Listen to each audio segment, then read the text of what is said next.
Hoy quiero hablar en corto acerca de una figura que, como dice el subtítulo, representa una historia que vale la pena releer, porque aunque se trata de una figura del siglo XIX, tiene todos los elementos del siglo XXI, o sea, del momento que nos está tocando vivir.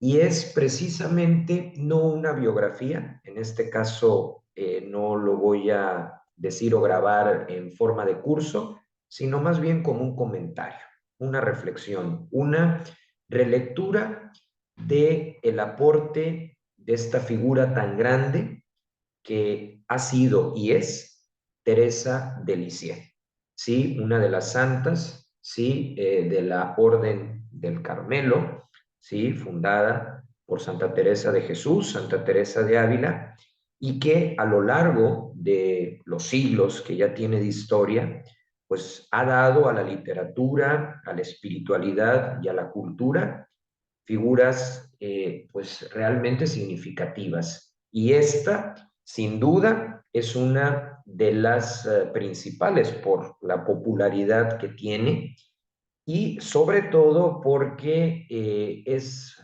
una persona a la que podemos releer, a la que podemos contextualizar, porque realmente dejó todo el material necesario para hacerlo. Antes de resaltar lo que quiero decir acerca de Teresa de Lisieux, pues voy a contar cómo fue mi primer contacto con sus escritos, su historia, su figura. Tengo que admitir que no me fue nada fácil al principio. Incluso comencé a leerla y luego corté con eso porque el lenguaje y ciertas expresiones que usó pues me parecían como un poco color rosa, un poco así como soñador o soñadora, pero ya que volví a reencontrarme con ella, pues me di cuenta que estaba yo juzgando el libro más por la portada que por el contenido. Y desde entonces puedo decir, pues, que es una de las figuras que me acompaña. Me tranquiliza saber que a mucha gente le ha pasado esto, ¿no? ¿Por qué? Pues porque a varios el primer encuentro es así como, oye, ¿qué me va a decir? Vivió pues pocos años, a lo mejor se hubiera llegado arriba a los 30, quién sabe qué hubiera pasado, y a uno le vienen esta serie de cosas, ¿no? Porque a veces pensamos que la madurez es una cuestión de edad y no es así. ¿Sí? Realmente Teresa de Lisieux en los veintitantos años que vivió, tuvo una vida corta, pues independientemente de la edad que alcanzó, pues, tenía un nivel de madurez, de profundidad en su relación con Jesús tan fuerte, por eso fue canonizada, por eso se nos propone como una vida que inspira, que realmente pues no necesitó una larga vida para poder volverse una maestra, ¿no? Una buena compañera de camino. Maestra en el sentido, pues, de que es doctora de la iglesia y por lo tanto sus escritos hoy por hoy, pues son una buena guía, ¿no? Un GPS en los momentos de duda, que ella también los experimentó y que supo despejar la X bastante bien. Muchas veces sin sentir a Dios, pero con una convicción propia de un gigante. Entonces sí, la primera vez que tuve noticias de ella fue porque una persona me la recomendó, pero estaba yo chico, no me puso en contexto y de pronto el lenguaje me resultó chocante. ¿Pero por qué? Porque no estaba en contexto. Así que en un primer momento la descarté. Nunca me imaginé que con el paso del tiempo pues se iba a volver realmente pues, una amiga de la vida interior. Además que he podido comprobar lo que se decía acerca y lo que se dice acerca de su intercesión, ¿no? De tanta gente que ha dicho, yo pedí su intercesión y la respuesta superó mis expectativas. A mí también me ha pasado con ella Y pues por eso no es un mea culpa esto, pero creo que había una deuda pendiente, ¿no?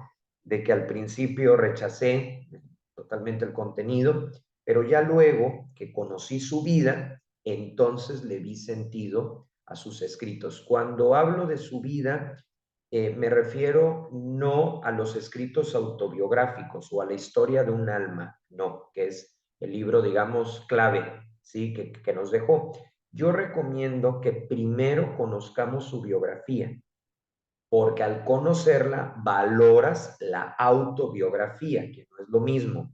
A veces llegar de golpe a un escrito autobiográfico, pues no te hace valorar en todo su esplendor al autor. Fue lo que me pasó a mí. ¿Y cómo es que llegué a la biografía que me permitió como reencontrarme con esta figura y ya quedarme pues vinculado a ella? Pues que empecé a escuchar, digo, va a ser un poco trivial o superficial lo que voy a decir, pero me empezó a llamar la atención que gente muy famosa, ¿sí? Autores muy respetables a lo largo de la historia hablaban de ella. Y entonces dije, a ver, pues si personas mucho más inteligentes que yo la volvieron, por decirlo de alguna manera, su santa cabecera, pues algo me está faltando. Y ese fue el pretexto a través del cual empecé a ver videos biográficos sobre ella, ¿sí? De varios autores carmelitas que realmente pues, han hecho una gran labor de investigación y entonces me di cuenta el valor de esta figura. Y lo que voy a decir obviamente es con respeto, pues porque sé que en cuestiones de devoción se tocan fibras sensibles y creo que toca respetarlas completamente. Yo siempre he creído en esto de respetar, pero sí les voy a decir que yo, por ejemplo, nunca me van a ver que en algún video o escrito le diga Teresita por el diminutivo.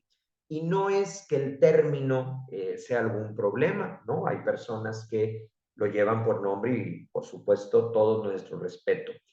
El punto de que yo no diga Teresita es porque, bueno, personalmente a mí los diminutivos como que no me van. Eso por un lado. Y por el otro, en algunos contextos, el término diminuto puede expresar la idea, pues, de que el valor de sus escritos es algo así como muy escaso, cuando en realidad es una grande. Claro, a lo mejor pues, los más expertos me dirán, pero pues ella era la Petite Thérèse, ¿no? O sea, el camino, el caminito, ¿sí? Que en español, repito, la traducción no se oye en todo su esplendor, y a lo mejor ella me diría, oye, no me digas una grande, ¿no? Porque pues yo quise caminar en la sencillez de un niño que confía en Dios como su padre, ¿no? Pero lo que trato de decir no es negar su humildad ni su sencillez, lo que trato de decir es que no le aplico un diminutivo, porque el camino de lo sencillo, ¿sí? El camino de lo sencillo no es sencillo, ¿sí? Aunque pueda sonar un poco contradictorio. Por eso no me va el diminutivo y conforme sigo leyendo sobre ella, pues me doy cuenta que es una grande de la historia de la iglesia, también de la historia de la literatura mística, que en otros videos lo hemos abordado, el vínculo entre espiritualidad y poesía, hay varias de ella, perdón, que se tienen documentados, manuscritos, pues realmente es un aporte a la cultura, también a la cultura francesa, por la capacidad que tuvo en el manejo de la lengua, un talento innato, ¿no? Y que hoy pues nos llevan a platicar sobre ello. Así que bueno, después de haber dicho que pues, este video se lo debía, es un decir, no hay que tomarlo al pie de la letra, pero pues sí, en deuda con ella porque he aprendido muchas cosas, ¿sí? Gracias a Historia de un alma, por supuesto, que fue un libro de los más vendidos de la historia, que todavía hoy se sigue editando en muchos idiomas porque realmente es una forma muy concreta y aunque al principio puede parecer muy adornada, ya cuando conoces su biografía, cuando conoces su decisión de ser carmelita, que incluso fue hasta el mismo Papa para pedirle el permiso de que la dejaran de entrar antes. Cuando te das cuenta que, por ejemplo, si leía en el periódico que iban pues a condenar a un prisionero a la pena de muerte cuando aún estaba muy en boga, pues empezaba a rezar por ese prisionero, pues para que a la hora de llegar al momento culmen de la muerte lo hiciera pues habiendo trabajado su interior, habiéndose arrepentido, o sea, una persona que conectaba con lo que sucedía alrededor y que aunque fue una religiosa de clausura, pues aquí se demuestra que la clausura no es desconectarse, sino que la clausura se vuelve un trampolín, ¿sí? Para ser un refuerzo espiritual y pedagógico de los que estamos, pues, en la vida social, en la vida económica, política, los laicos particularmente, que por nuestro ritmo de vida, pues necesitamos de estas figuras, ¿no? Y de todo el potencial que traen. Pues así fue como conocí a Teresa de Lisieux, la admiro, ¿sí? Y bueno, se pueden decir muchas cosas acerca de ella, pero tampoco quiero extenderme demasiado. De hecho, ella decía que, esto es una de las cosas por las que me cae muy bien, ella decía que muchas veces cuando pues, en el convento había algún retiro y se daban sermones exageradamente largos, decía que le daba dolor de cabeza y que no le parecía que Jesús fuera tan complicado. Y a mí ese tipo de reflexiones me parecen excelentes, ¿sí? Porque efectivamente no hace falta hablar mucho para comunicar a Dios. El mismo Jesús, ¿cuál era su estilo? Breve y profundo. No era una persona pesada, que hablara más de la cuenta, que hartara, ¿no? Al contrario, fascinaba a las personas que lo escuchaban. Así que vamos a aplicar el consejo de Teresa de Lisieux de no cansar mucho. Bueno, tenemos puntos clave, ¿no? A mí me gusta así como que plantear un esquema para no perderme y también pues para que ustedes tengan un apoyo visual. Cuatro cosas que yo resalto de esta figura a la que, como digo, no le aplica ningún tipo de diminutivo. Lo primero es que Teresa de Lisieux nos presenta una fe natural, cercana, humana y accesible. ¿Qué son todas estas palabras?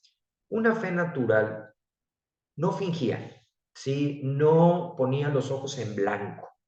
A veces este tipo de poses que se llegan a dar como un vicio de la espiritualidad y que no tienen nada que ver con la iglesia o el evangelio, sino más bien con estilos muy personales, pero que realmente son excéntricos y no ayudan.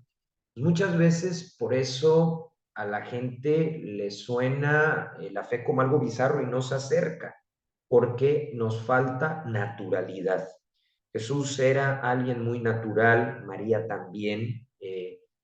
A mí me parece importante resaltar esto, o sea, la fe no tiene que ser de pose, no tiene que ser de palabras rebuscadamente piadosas o enredadas, no, es una fe natural. O sea, ¿qué quiere decir? Que es tan parte de tu vida que no la vives o la practicas como un punto y aparte, sino como un punto y seguido, ¿no? Y Teresa de Lisieux habla de Jesús con mucha naturalidad, se parece a la fundadora de su orden, Santa Teresa de Jesús. ¿Por qué tiene tanto éxito? Porque Santa Teresa escribía como hablaba, pero como hablaba con la gente en un escenario normal. Por eso sus escritos son indudablemente un patrimonio del siglo de oro español y del mundo, ¿sí? Entonces, una fe natural, sin poses, sin cosas raras, ¿sí? Porque cuando lo hacemos raro, cuando lo hacemos excéntrico, pues como que Dios se escapa, es un sentido figurado de aquello, ¿no? Pero también es una fe cercana, porque cuando uno la lee, pues habla de la vida diaria, ¿no? Del horario que lleva en el convento, de los retos a los que se enfrenta. Sí, hay, por ejemplo, una anécdota, sí, de que pues buscaba especialmente a sus compañeras monjas a las que fueran de peor carácter, sí, y esto alguno dirá masoquismo, no, se llama cercanía, o sea, buscar a las personas que pues a lo mejor de bote pronto podríamos juzgar de amargadas, pero decía ella, muchas veces eran víctimas de sus circunstancias. Digo, esto tampoco significa andar aguantando así, tolerando hasta los extremos, claro que no. Pero aquí hablábamos de defectos, pues como el mal humor, como algunas cuestiones que se pueden gestionar o que se deben gestionar, pues cuando se convive con los otros. Entonces, natural, cero poses, cercana también a los sectores incomprendidos del convento y muy humana. Hay una anécdota, por ejemplo, cuando fue novicia, pues obviamente le encargaban cuestiones relacionadas con la limpieza del claustro, ¿no? Y está la anécdota, ¿sí? Que la podemos ver en las películas, pero también en los testimonios, pues de que le daban miedo los insectos. Entonces había una telaraña, ¿sí? Y algún otro ser vivo que pues, lo apreciaba, pero le daba miedo, pues le costaba mucho trabajo andar, pues de alguna manera limpiando y toparse pues con algunos de estos personajes, ¿no? Entonces, en este sentido, a ella le costaba mucho, ¿sí? Entonces, realmente, sí, y bueno, aclarar como un paréntesis que, bueno, no es una clase ahorita de si las arañas son insectos o no, ¿verdad? Pero bueno, lo mencioné no porque lo sean estrictamente, sino bueno, porque era el tipo de seres con los que ella se tenía que enfrentar, ¿no? Entonces, bueno, realmente pues las arañas más bien se alimentan de otros insectos, entonces no quise meterlos en el mismo grupo, ¿no? Por cuestión de cultura general y de no andar dando datos que no. Bueno, el punto era que se ponía muy nerviosa cuando se encontraba con una araña, con una lagartija, con pues este tipo de situaciones que también nos pasa a nosotros al tener que limpiar un escritorio, al tener que limpiar un pasillo, etcétera, ¿no? Entonces, bueno, insectos, arácnidos, lo que fuera, le daba miedo, pero pues por otro lado tenía que cumplir con su oficio de novicia. También hay otra anécdota muy humana de ella, que pues era muy distraída, entonces a lo mejor estaba en un momento muy solemne, muy cuidado, pero de repente se acordaba de las fiestas a las que iba y empezaba a escuchar en su cabeza una melodía y se le iba el avión, como decimos en algunos lugares, ¿no? Pero eso es el chiste, ¿sí? Que era original, ¿sí? Como decía el beato Carlo Acutis, otro joven, ¿sí? Que no necesitó muchos años para alcanzar la madurez y que nos decía que no fuéramos fotocopias, ¿sí? Que no nos volviéramos fotocopias, sino que nos quedáramos en los originales. Entonces, Teresa de Lisieux pues tiene esta visión humana y lo natural y lo cercano, junto con este tercer elemento, hace que su espiritualidad, que tiene el nombre técnico de la infancia espiritual, se vuelva accesible, es decir, que se te antoje practicarla porque es del día a día, no es de cuestiones que puedan ser abstractas o poco conectadas con lo que uno vive en la familia, en el trabajo o en cualquier otro espacio. Entonces eso es lo primero que resalto y que puede ser valioso, especialmente para los jóvenes, que muchas veces con razón pues nos dicen a los jóvenes adultos, ¿no? Yo todavía estoy en ese rubro, oye, ¿tú por qué te metes en eso? ¿No te parece medio friki o bizarro esto, pues de un misticismo mal entendido? Y dices, no, aquí tienes una figura que ciertamente fue una mística, pero una mística auténtica, ¿sí? Porque la mística verdadera es natural, es cercana, es humana, es accesible, porque si no se vuelve más bien como una especie de muro de contacto con la realidad y ahí es donde Dios se nos escapa. Entonces eso es lo primero que resalto y que a mí siempre me ha llamado la atención y lo volvemos video. Lo segundo que vale la pena resaltar es que sus textos, sí, especialmente Historia de un alma, pero también están las cartas que dirigía a sus primas y demás familiares, las poesías que llegó también a componer, sus textos muestran una vía práctica capaz de llevarnos a dar un salto de calidad. Encontrarse con Teresa de Lisieux en muchos aspectos te va a llevar o nos va a llevar a un antes y un después, porque al entrar en contacto con sus escritos, entramos en contacto con Jesús. Y Jesús, como el Dios hecho hombre, tiene la capacidad de cambiarte la vida y de hacerlo para bien, si uno se deja, si uno se abre. Entonces, como entra el tema de Jesús, entra el antes y el después. Sin embargo, ese antes y ese después, Teresa de Lisieux lo hace nuevamente en un sentido práctico, de tal forma que si le vas siguiendo los consejos, pues vas mejorando, pero mejorando sobre la marcha, sin planeaciones exageradas que más bien nos confunden o nos generan inquietud y que no nos llevan al cambio concreto. El cambio concreto se hace sobre la marcha. Entonces ella se ponía pequeñas metas cada día, ¿sí? Y conforme se va desarrollando la mañana, la tarde y la noche, sin planeaciones a largo plazo, sino en el corto y en el mediano, que es la mejor forma de preparar el largo plazo, ella iba haciendo ajustes, ¿no? Por ejemplo, si la hacían enojar, decía, ok, hoy no estuve tan estable, no me desanimo, porque decía ella, Dios no pone sueños irrealizables, pues hoy me enojé, hoy se me fue, hoy cambié hasta de color, pero a la siguiente oportunidad voy a dosificarlo, voy a calmarme.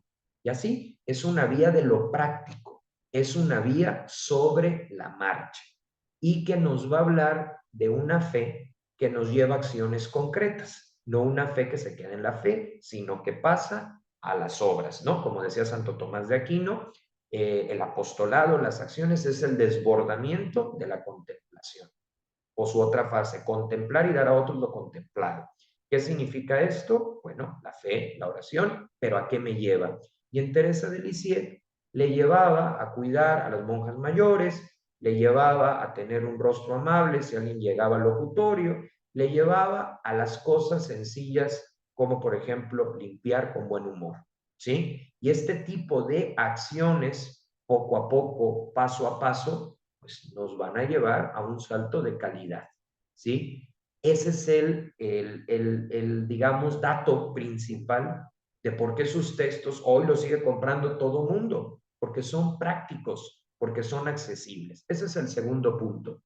Y el tercero, ya lo dijimos, su espiritualidad es el camino de la infancia espiritual, que no significa actuar de forma inmadura, porque claro, cuando uno dice, pues tienes que caminar como un niño, pues obviamente de pronto puede pensar, pero ¿qué tipo de niño? ¿Uno caprichoso, uno inmaduro, alguien que no creció? No, no, es en el sentido positivo de la palabra, ¿no? Que Jesús mismo lo dice, que hay que ser como un niño para entrar al reino de los cielos, pero no en el sentido de quedarnos estancados en una edad, no, sino en el sentido de que, pues, los niños son sinceros, si están enojados contigo, te lo dicen, si están contentos contigo, te lo dicen, o sea, que la infancia espiritual es ser transparente, no andar con máscaras, y en una palabra, confiar. ¿Confiar en quién? En Dios, en primer lugar. Los que somos desconfiados, pues a veces no tenemos confianza ni en nosotros mismos y eso pues es un problema. ¿Cómo se resuelve? No se resuelve haciendo ejercicios mentales de voy a confiar en mí, me voy a forzar a confiar en mí, no. Se resuelve confiando en el único que puede ocupar el centro, en el único que por naturaleza puede permitir que todo lo demás se ordene, que todo lo demás fluya, y es Dios. Entonces, Teresa de Lisieux se descubre como una persona que su vida no va a estar centrada en el dolor, no obstante que sufrió mucho, sobre todo en la última etapa de su enfermedad, pero es como si Dios le dijera, tu camino no es el dolor, aunque evidentemente forme parte, tu camino es la confianza. Y hoy por hoy, pues a veces uno con las cosas que le pasan, pues va desconfiando. Y esto no significa ser ingenuos, ni una esperanza chafa o fake, no. Es una esperanza puesta en el que no defrauda, en Dios. Y cuando hay ese vínculo de fe, ese vínculo de confianza, entonces los otros niveles, confianza en uno mismo y confianza en los demás, no en todo mundo, no todo mundo es digno de confianza, pero en quien sí lo es, se beneficia de esta confianza mayor en Dios, que es la esencia de la infancia espiritual. ¿Sí? Es decir, aquí en mi total debilidad, creo en ti. En medio de mis miedos, temores y ansiedades, creo en ti. ¿Sí? Y desde esa creencia voy construyendo. Y desde esa creencia voy trabajando mi interior. Y también desde esa creencia, si veo que en un momento dado requiere un espacio terapéutico, lo busco. Pero siempre desde la confianza, porque es la clave para todo lo demás. Ahora, ¿cómo confiar en Dios? Porque creo que esta es la pregunta del millón. Pues yo tengo un truco, si se le puede llamar así, un truco que lo he podido reflexionar precisamente gracias a Teresa de Lisieux. Cuando una persona te ha demostrado en hechos del pasado que puedes confiar en ella, te es más fácil confiar a futuro. Entonces, para poder confiar en Dios, sobre todo los que somos desconfiados, porque sí, a mí me pasa eso y creo que a varios más, nos sirve mirar hacia atrás. El Papa Francisco habla mucho de la gracia de la memoria. ¿Qué significa eso? Y tiene toda la razón. Que el poder recordar hechos, etapas, crisis en las que Dios nos sacó, ¿sí? Como decía el padre Jorge Lori, poniendo nuestra casi nada y él poniendo el casi todo, eso hace creíble de cara al futuro. Y entonces es mucho más fácil confiar. Teresa de Lisieux tenía una relación muy cercana con su papá, ¿sí? Y entonces, de alguna manera, eso le hizo crear esta analogía, ¿no? De un niño que, pues, en medio de su pequeñez, en medio de las limitaciones, porque aún no ha crecido, pues se encuentra en la figura de sus padres. Su mamá falleció cuando ella era muy niña, entonces, pues, no se acordaba de ella, pero ese vínculo familiar que luego lo trasladó a Dios, ¿sí? Al que, como decía Concepción Cabral de Armida, ni se va ni se muere, sino que siempre está ahí, ¿no? Eterno. Entonces, su vía es la de confiar. Y la verdad es que confiar ayuda a enfrentar la realidad desde otra perspectiva. Luego, el punto número 4, esto es para los que como yo en algún momento le echaron en cara a Teresa de Lisieux, estabas en tus 20 años, digo yo no es que esté tremendamente mayor, pero ya superé los 20, entonces de pronto para los que le echan en cara que pues, no has vivido y o por eso estabas tan alegre, pues aclarar que no la tuvo fácil, no la tuvo fácil. Había algunas monjas, no todas, nunca hay que generalizar, pero había más de dos que le hacían la vida de cuadritos. Incluso cuando estaban lavando la ropa, hasta le daban lo más fuerte posible al canal de agua para que le salpicara y se empapara. O sea, cosas totalmente infantiles, reflejo de una personalidad incompleta. O sea, no la tuvo fácil. ¿Por qué? Pues porque algunas le tenían envidia, ¿sí? De decir, oye, esta pues apenas está pisando los 20 y ya tiene una experiencia de Dios que yo en 35 años en el convento no he conseguido. Entonces se daban situaciones de envidia, se daban situaciones de zancadilla, se daba que hablaban mal de ella para poner a la otra en la contra. Y pues cualquiera de nosotros había dicho, ¿sabes qué? Váyanse a volar. Pero ella tomaba el toro por los cuernos, por decirlo de alguna manera, y se volvió un ejemplo de lo que es inteligencia emocional. Y esa inteligencia emocional le permitió ubicar, a ver, el golpe que me está lanzando, que no eran golpes físicos, obviamente, no, nunca hubo una situación de violencia física, pero sí de comentarios así pesados, ¿no? Entonces ella decía, yo no tengo por qué comprarle el disgusto, era muy objetiva y se da cuenta, no, pues esta compañera tiene heridas no tratadas y por lo tanto pues, no me lastima, porque no las dice desde la verdad, las dice desde su crisis, desde su dolor. Entonces, no voy a dejar que eso eche a perder mi vocación. Y al final las terminaba desarmando. En esto tenemos muchísimo que aprender. Yo el primero, la inteligencia emocional, que es el término que hoy se utiliza en psicología y que Teresa de Lisieux, yo me atrevo a decir que es a ver, todos los santos, por su propio proceso, tarde o temprano tienen inteligencia emocional, pero en la que más predominó esto, y a corta edad, fue en Teresa de Lisieux, ¿sí? Que en vez de engancharse en discusiones que no llevaban a nada, sabía comprender el detrás de cámaras, porque cuando comprendes el detrás de cámaras, pones por un lado un sano límite, pero ese límite no te vuelve hostil, no te amarga, no te encierra en ti mismo, no te lleva a una decepción permanente y anual, ¿sí? De lo que son las relaciones humanas. Entonces, al final, muchas de esas monjas que le habían complicado la vida le piden perdón y son las que más lloraron su muerte porque las desarmó. Y las desarmó por su inteligencia emocional, no se dejaba enganchar. ¿Sí? Obvio, había veces que se enojaba, obvio, había veces que perdía los estribos, pero recordaba el detrás de cámaras de ese comportamiento ciertamente molesto, pero que ella desarmaba con un escudo, porque era muy inteligente también, que se llamó inteligencia emocional. Pues por todos estos motivos, por todas estas razones, ustedes pueden comentar qué otra cosa, ¿verdad? Pueden aprender de Teresa de Lisieux. Espero pues que nadie se escandalice de mi forma de explicar, porque ahora sí que en mi forma de ir entendiendo la fe, yo cada vez me convenzo más que podemos explicarla en estos términos, con mucha naturalidad, como fue ella, y que no hay que rebuscar las cosas, porque si algo tenía Jesús era su claridad y que los ejemplos que utilizaba, las famosas parábolas, que es todo un método pedagógico, pues siempre se basaban en cosas que a la gente le resultaban familiares. Pues en ese sentido tenemos pues a Santa Teresa de Lisieux, una fe natural, cercana, humana y accesible.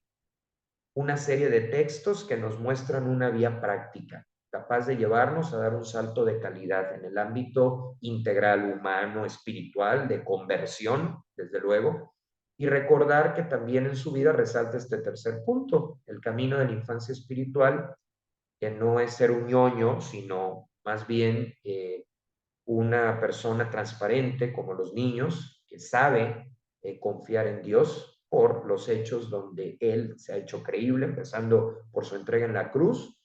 Y el cuarto punto, pues que no la tuvo fácil, ¿sí?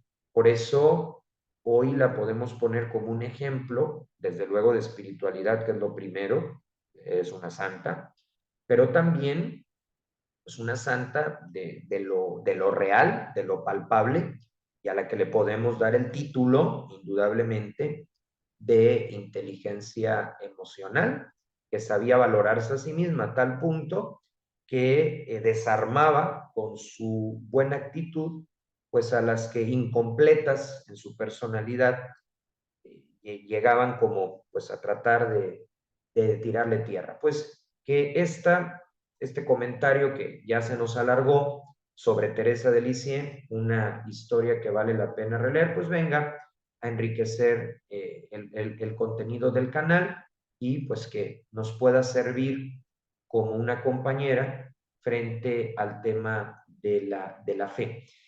Ya para cerrar, les quiero decir pues que ella tuvo, al igual que San Juan de la Cruz y prácticamente todo el que se introduce en la vida de fe, momentos de duda, momentos de sequedad. Esto se engloba con el cuarto punto de que no la tuvo fácil. Y no quiero cerrar el video sin hacer un breve comentario de esto. Cuando ella entró al convento, tenía pues un alto índice de devoción, o sea, percibía a Dios de forma sensible. Cuando ya tenía que hacer su profesión solemne, o sea, los votos perpetuos, pues le viene esta crisis de creer que el cielo es mentira, creer que nada tiene sentido, pero ella sabe hacer una distinción, dice, el no sentir no significa que haya dejado de existir. Y eso pues también nos ayuda en esos momentos donde no sentimos a Dios, pues recordar que Teresa de Lisieux vivió esos momentos, hay que comprender con el tema de su enfermedad final, pero lo significativo es cómo muere, muere totalmente en paz, totalmente alegre. Los testigos dicen que hasta se iluminó su rostro, ¿sí? Y se dirige a Jesús de una forma muy especial, como si lo hubiera sentido toda la vida. ¿Qué nos dice esto? Que la sequedad es temporal y que vale la pena caminar en la fe como lo hizo ella.